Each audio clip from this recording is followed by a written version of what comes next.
All right, I have head coach Stephanie White, Alyssa Thomas, and Brionna Jones. Going to do a quick statement from Steph and then taking questions in the room and then on Zoom. Go ahead, Steph. Yeah, it was a tough one for us. They got to do pretty much whatever they wanted to on the offensive end of the floor. I felt like, we didn't do a good enough job as coaches of preparing us to play today. That's on us. We got outplayed, we got out-executed, and got out-coached. And, you're playing with an opportunity to go to the WNBA finals. We've got an opportunity still in front of us. Our back is against the wall, and we know that we have to be better. Taking questions?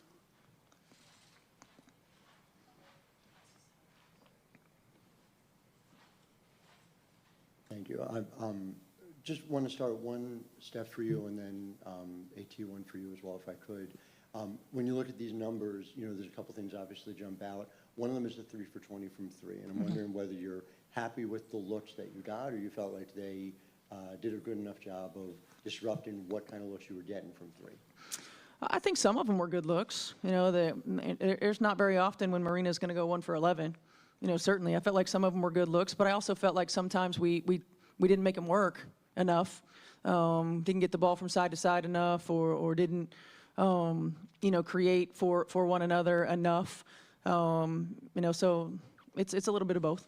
And then Alyssa, just on the other side, the amount of efficiency that we saw from them from two, it seemed like you had a level of frustration throughout the game. Can you just kind of take me through your feelings about that, why you think they were able to be as efficient as they were from two tonight? Yeah, we didn't come to compete. It didn't matter what we were in defensively. You gotta look in the mirror and want it. At this point, nobody's gonna hand you anything, and if we're not gonna come out there and compete, and this is the result. Thank you, guys.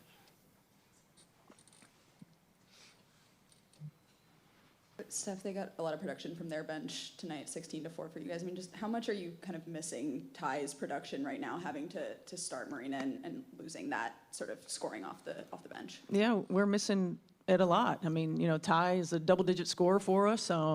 She's a floor spacer and a shot maker. So we certainly are missing that. It's one thing for us to miss the production. It's another thing for us to have her on the floor, but she got to be ready to go, right? Like we got to make sure that she's able to move, and we got to make sure that she's able to be effective.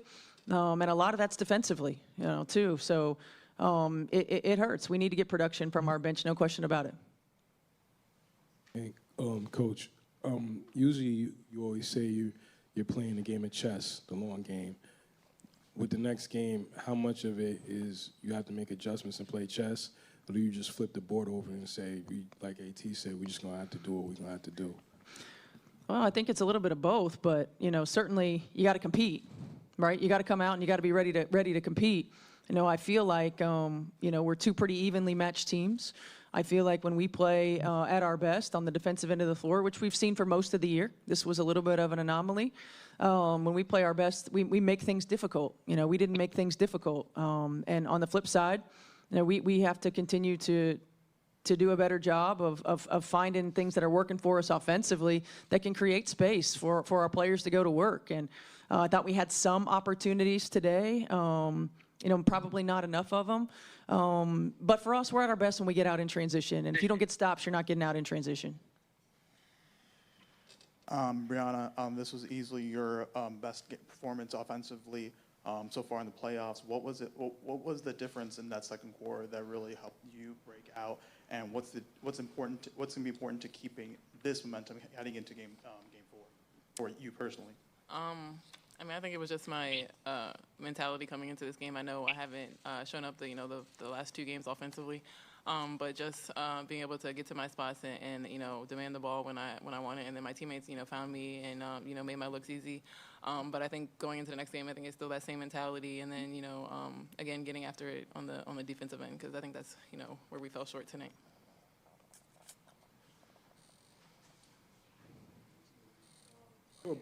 They were both points where, for you, I saw during the game where during a play you both motioned like, what are we doing, on some plays. And sometimes it's just basketball. Not every play is perfect. But at what point, what were you trying to look for, and how hard were things to find, and what made it a little bit more difficult to stay organized on offense at some points?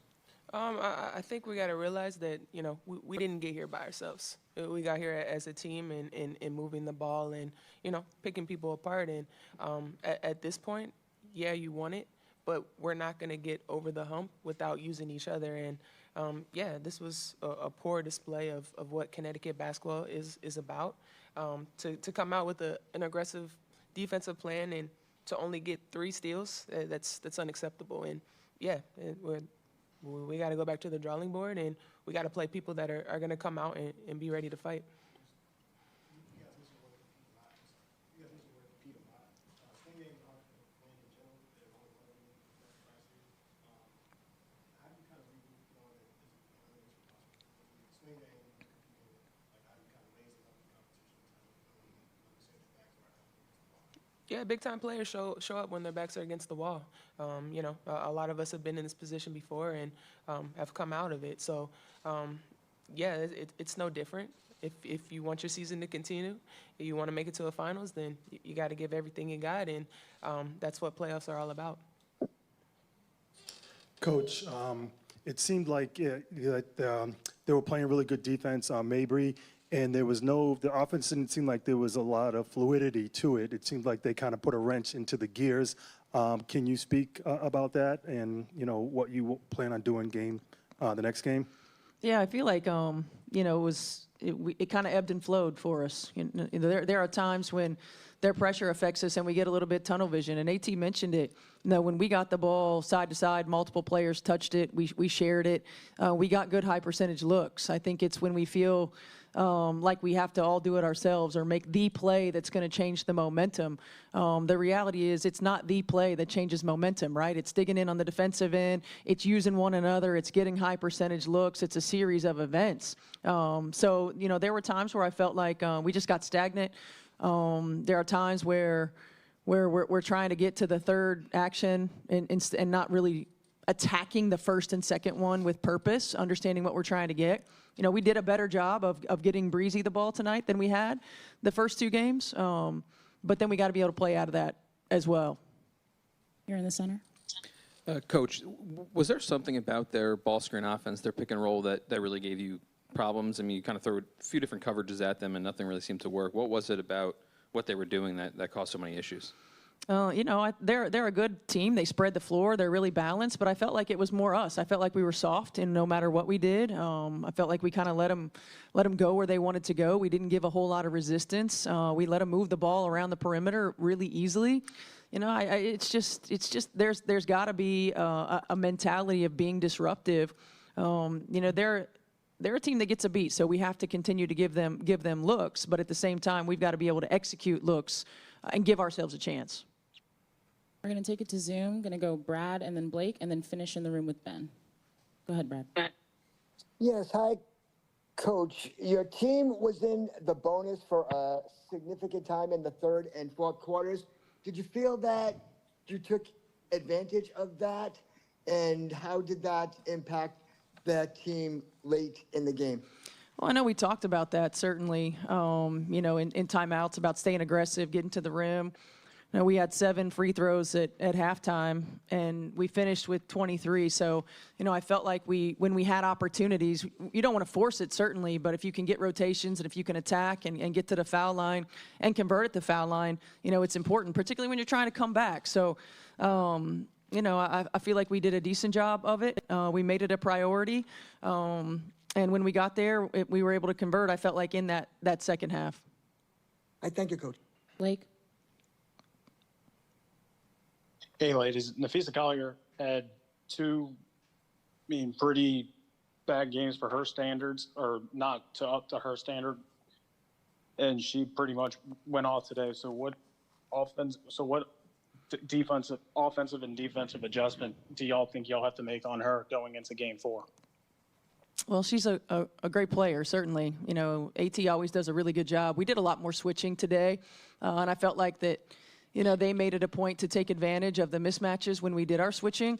The important thing for us is we've got to make them make 2 or 3 passes to exploit it, not just one.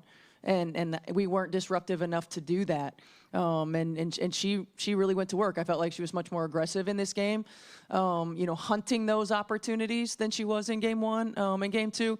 But the reality is, when you're talking about an MVP caliber player, you're not going to stop them. You just got to try to make it difficult. Did we make it as difficult as we could have? No.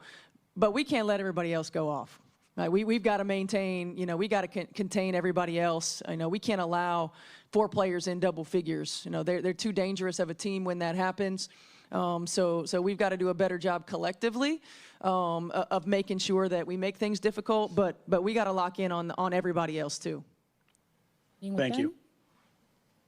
Hey, just taking it back to game one, the Athletic during the game reported that after game one, Cheryl confronted some of your players near your locker room, Coach. I guess, what were you there when that happened? What did you see, and what is your reaction to an opposing coach confronting some of your players after a game?